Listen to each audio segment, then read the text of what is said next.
Official Maroon Business, in association with ICR Music and Kemet Maroon, presents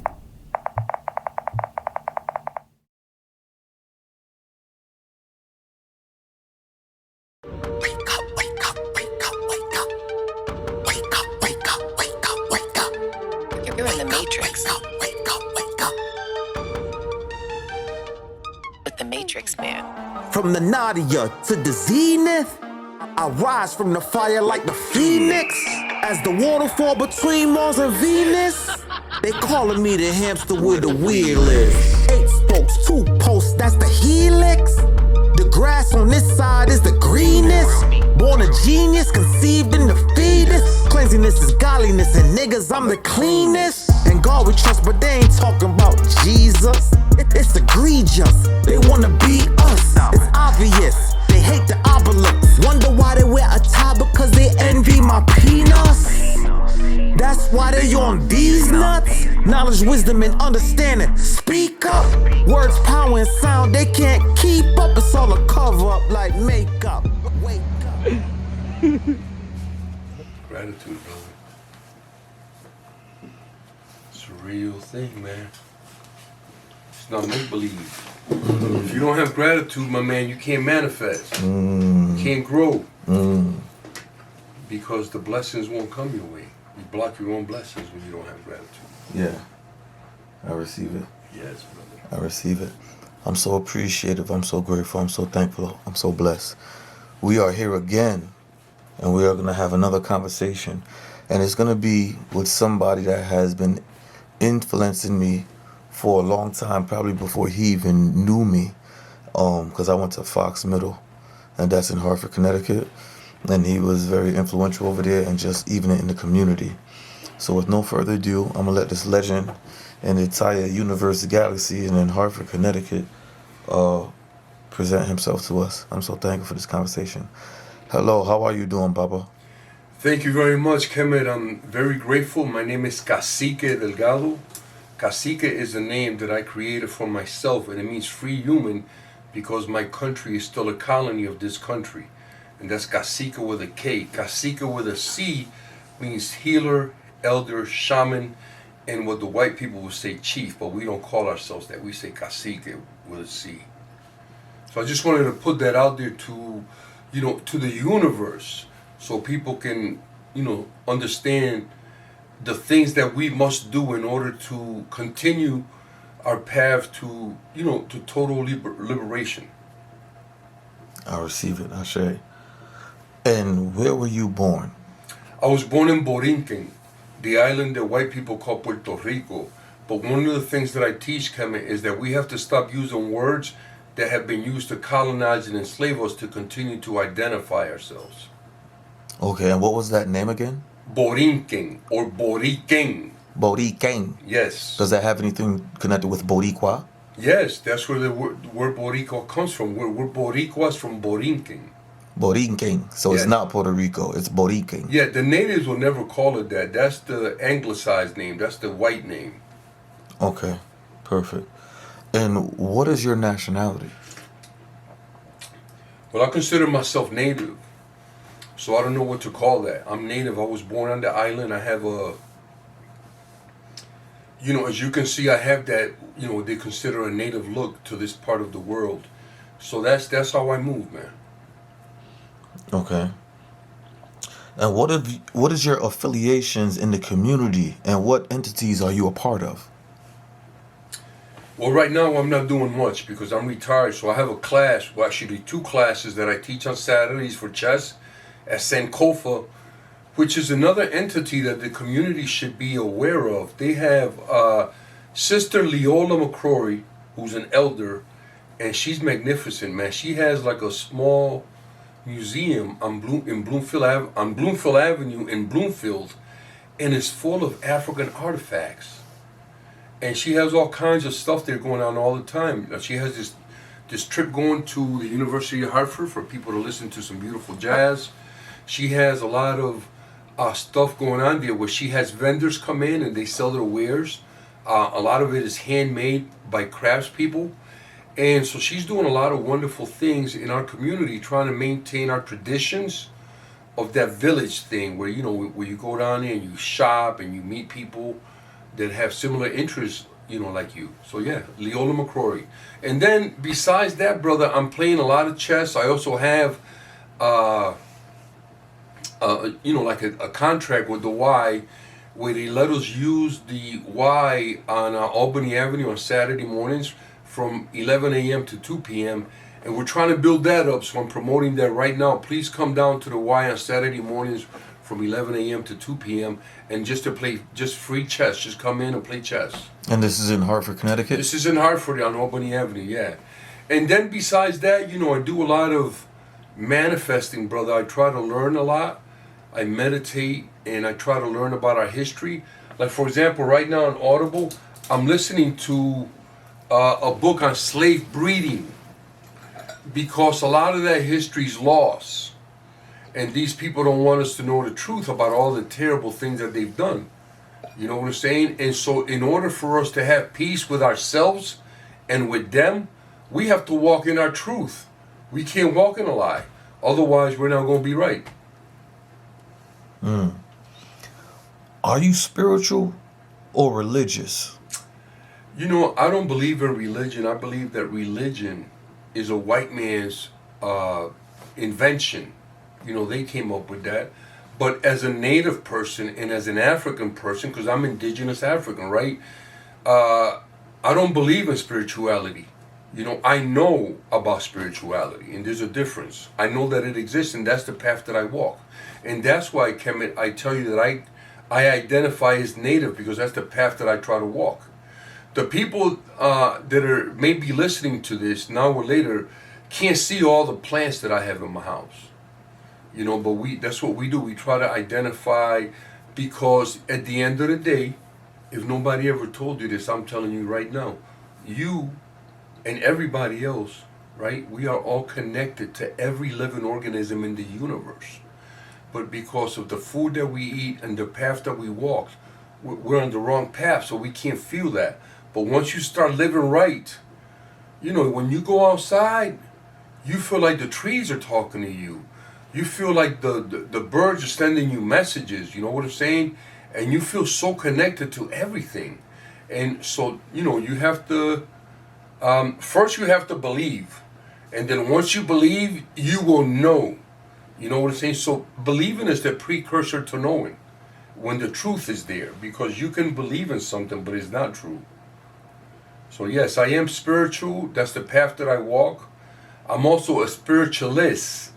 And my oricha is Chango, the clearer of paths. Anything that gets in front of me, he just removes it. And my path is clear. And Shango, that's a part of what, the Yoruba religion? Yoruba, Ifa, and a lot of other, because in the Caribbean, we also use that terminology.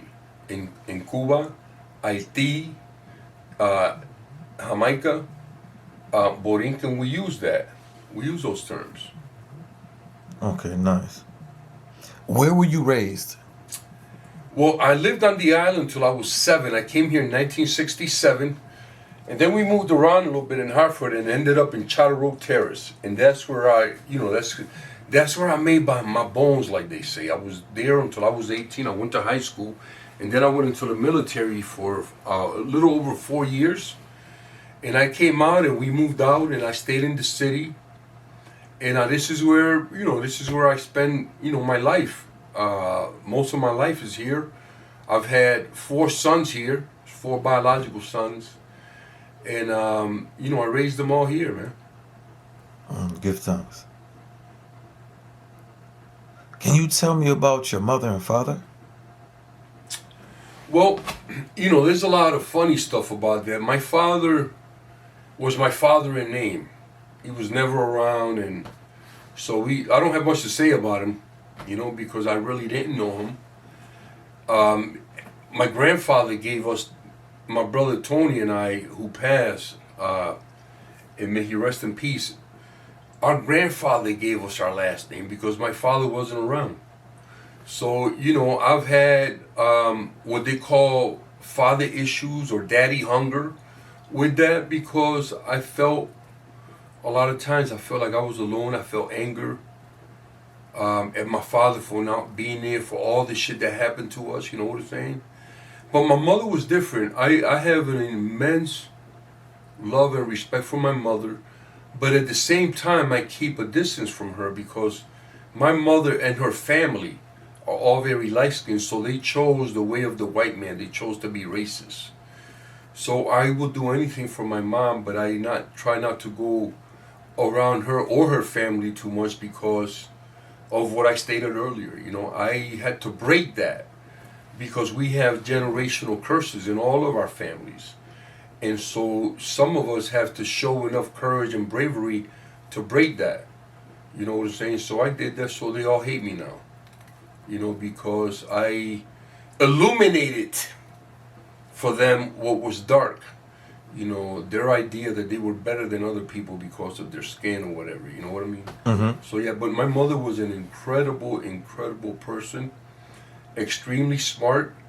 And she took no shit from anybody. I remember, man, when I was 8 and 9 years old, we would go to the doctor and, you know, one of the nurses or some shit would try to act like they were giving her, being racist and giving her a hard time. And my mother would while looking at her, would speak to me and say, you tell this idiot that when I go to the circus, I want to speak to the owner, not the clowns. Tell her to get the doctor out here. And she was that stern with anybody. It didn't matter if it was the police, if it was, you know, anywhere. She was like that. My mom got her respect. You know what I'm saying? So, you know, we learned a lot from her. You know what I'm saying? But, you know, I want to have, I want to have a picture of George Washington, right, in Washington, D.C., that says that he was whatever, the third or the fifth president, and that he did this. But under that, I wanted the caption to say that he was also a slave owner. You see what I'm saying? So as great as, you know, and as much love as I have for my mom, that is one of the more vivid memories I have of her. You know, and not her particularly, because she married a dark man. So it wasn't really her, it was her family. And my issue with her was that she co-signed that. She co-signed their racism and their stupidity and their ignorance, you know what I'm saying? But she's still alive. She's 89 and she moves like I'm not even lying. She gets on the floor with her great grandkids to play with them. Mm. So she's an energetic, she's an Aries like me. Oh, oui. So she's a born leader, and that's how she moved her whole life. She still continues to move like that, you know, as a cacique, because she is. You know, my mom is a cacique, and she's also very, very, very spiritual. And so she was kind of apart from her family in that term, because on the other side, her family are fiercely Catholic. You know what I'm saying? And so her going to see, you know, what we call espiritistas, which is the spiritualist, the person that can, you know, help you with whatever you have going on. You know, if it's your love life or an enemy, you go to this person and you tell them your issue and they take care of it. So she visited people like that early. She got into that early. So my brother Tony and I were exposed to that very early, and we grew up with that knowledge. And then coming here, we lost a lot of that, you know. But in the past 5 years, I've dedicated myself to learning more about who I am and my culture and my heritage, my traditions. And so now I tell people that I move in a completely non-European. I try not to do anything that they do. I don't celebrate any other holiday. My New Year's April 1st.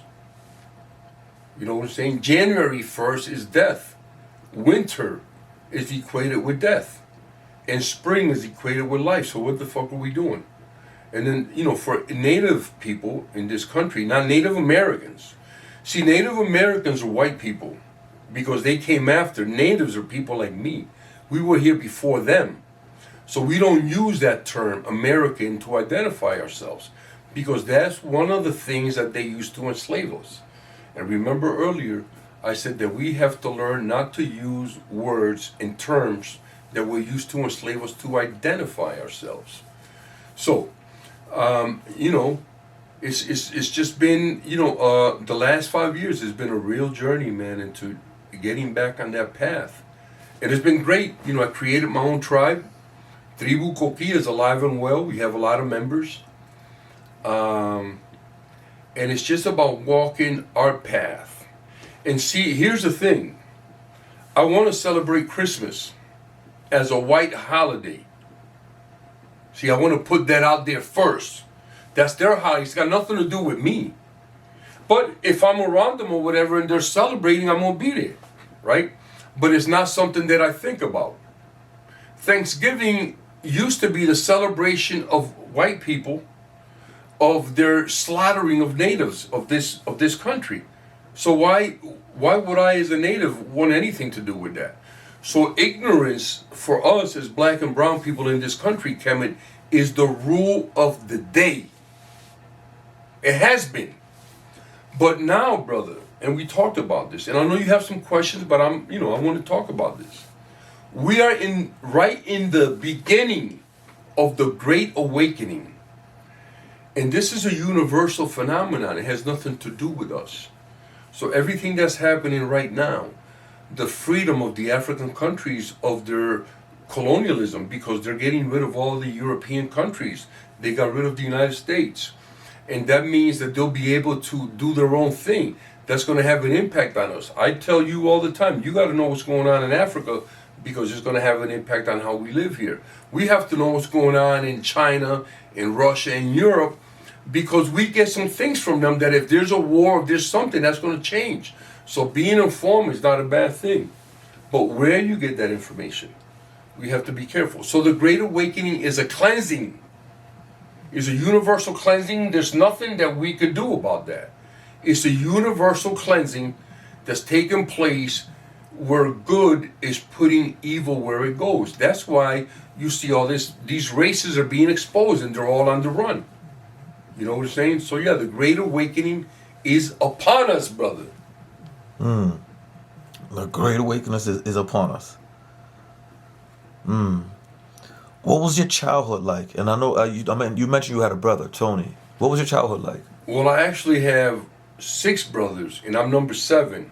But Tony and I had the same mother and father. And then my mother got married after, and she had 2 sons with her second husband. And then my father, when he left my mother back in 1961 or something, because he wasn't there for the birth of my brother, he was born in 61. He came out here, married some lady, and they had three brothers. Now, one of them dudes was very cool, and he always looked for us, and he wanted us to be family. But the other 2 were full of shit. They acted like they was better than us and shit like that. So I don't really fuck with them. And then I had, my brother Randy recently died a couple of years ago of an overdose of oxys. Because that's another thing that they use to control us. And I'm so glad we're having this conversation, because in the 1960s, heroin was introduced into the black communities by the CIA. And that's criminal, right? And those people are still alive today, a lot of them that did that. Why aren't they being prosecuted? Where are our courageous black and brown legislators? See, they should be hunting those people just like the Jews hunted the Nazis, because those were crimes that were committed against us. So we need to have a little more awareness about that. Give tongues. I noticed you mentioned the Great Awakening. What is the current state of the people that look like me and you in America? I think it's a lot better in terms of conscience. And see, there has never been significant change in the history of the world without a conscience being built up about a certain topic or situation that gets people stirred up, and then the change occurs. So now, what's happening in this country, brother, is that white people want to erase the history of slavery. They don't want to talk about it. They don't want to discuss it. They don't want to teach it, because it makes them feel shame. And the worst thing about it, brother, that they feel is that they feel that if they have those discussions and those deliberations, that they're going to have to give everything that they stole back. And where are they going to be without everything that they stole, Kemet? You see what I'm saying? So they're terrified of that. So for me, the fact that I can talk about this, right? And this is going to go on social media, so a lot of people will hear this. The fact that I can talk about this, it shows that we're doing better. You couldn't do this 20 years ago. They might have locked your ass up. And 40 years ago, you would have definitely been locked up. 50 or 60 years ago, they would have killed your black ass. And they would have killed my native ass for you for coming here, me for talking. So you see, we are doing better. But the thing that we have to do is we have to create a conscience amongst our young people. Because I would say that 100% of the young people in gangs that kill each other, black and brown youth I'm talking about, is without a doubt internalized racism. They're not angry at each other, they're angry at their condition. Because when you hear them talk, they always talk about how, oh, you broke.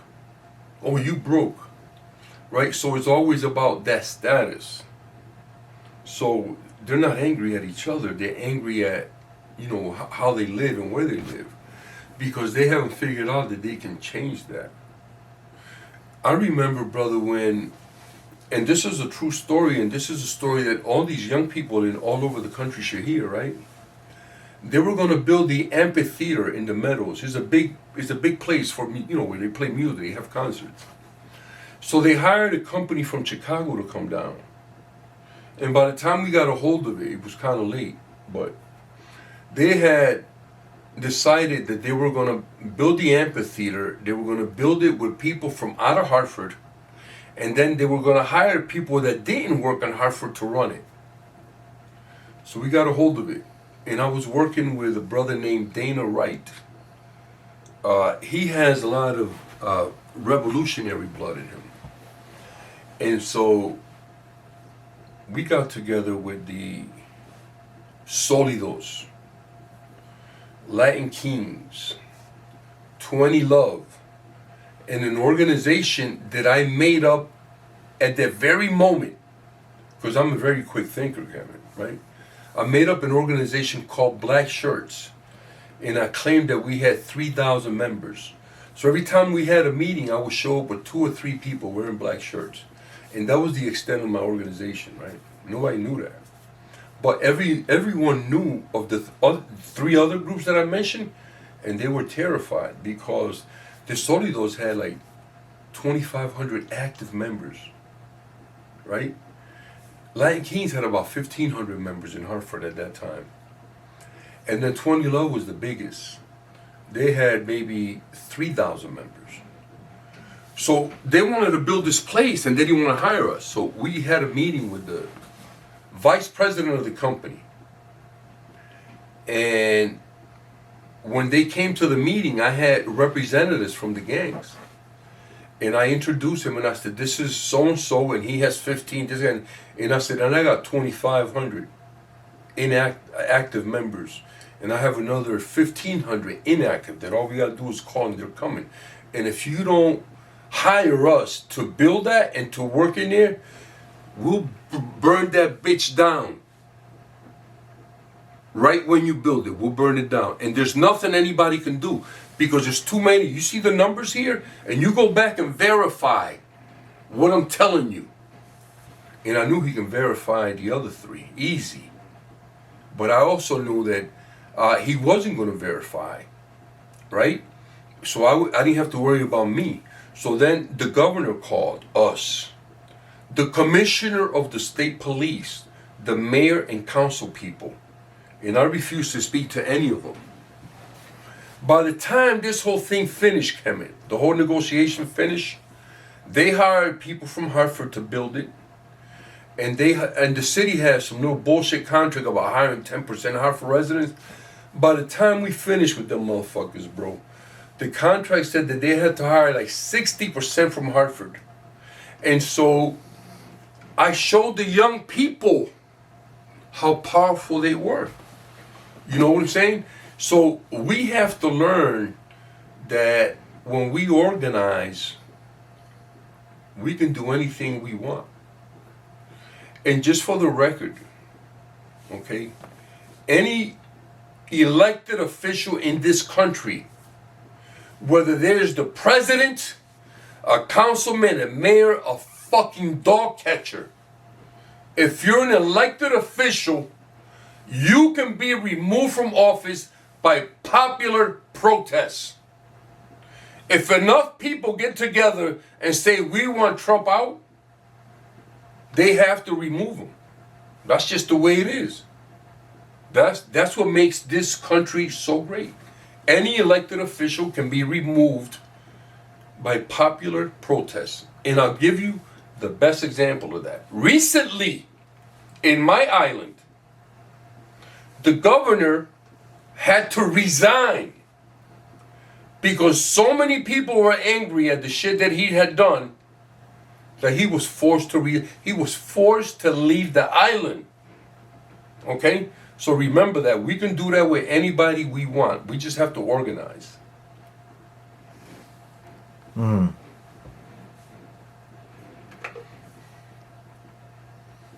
What is the disconnect between African men and African American black men? Colonialism. Because you got to remember, both sides have been colonized. There's only one country in Africa that was not colonized, Ethiopia. Ethiopia, how we? Every other country has been colonized up to almost today, up until a couple months ago. There's still people, the French are still fighting to stay down there.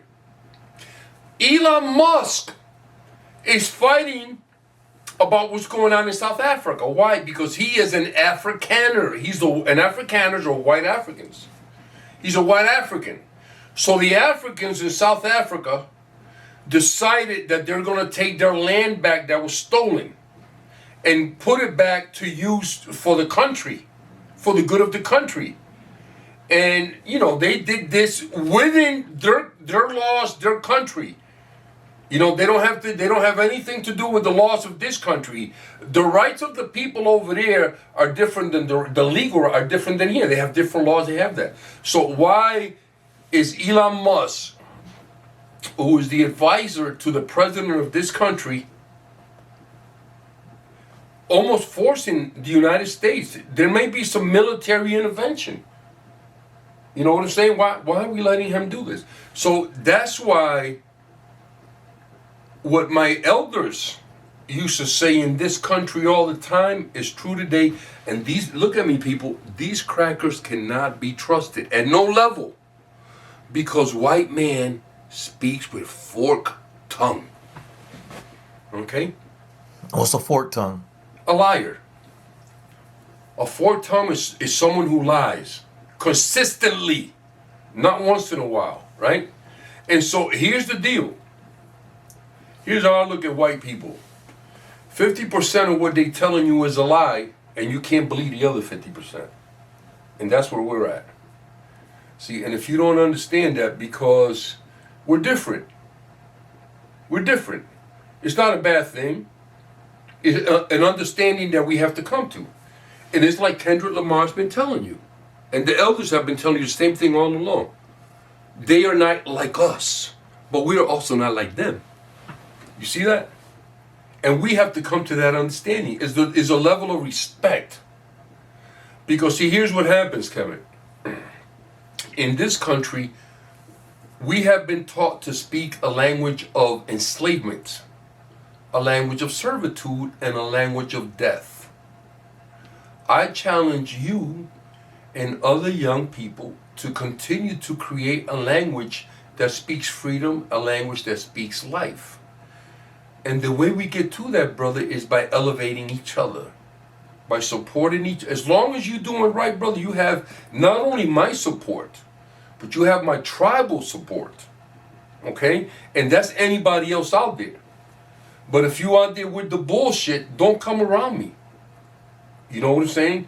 Because I'm not interested in being represented as a gangster or anything that has anything to do with negativity. I want young people to come to me and tell me that they're building, that they're creating, that they're growing.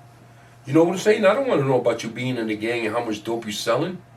And here's another thing that I want to say to young people. Money is a European concept. Because money is an individual thing. You making money. Creating wealth is an indigenous African concept. Because when you create wealth for yourself, your family, and your tribe. You see the difference? So stop making money and start creating wealth, young people. Give thanks. Very powerful. And that's what leads us into our next question. Why do we, as a people, struggle so much among ourselves when it comes to support and organization? I'm sorry.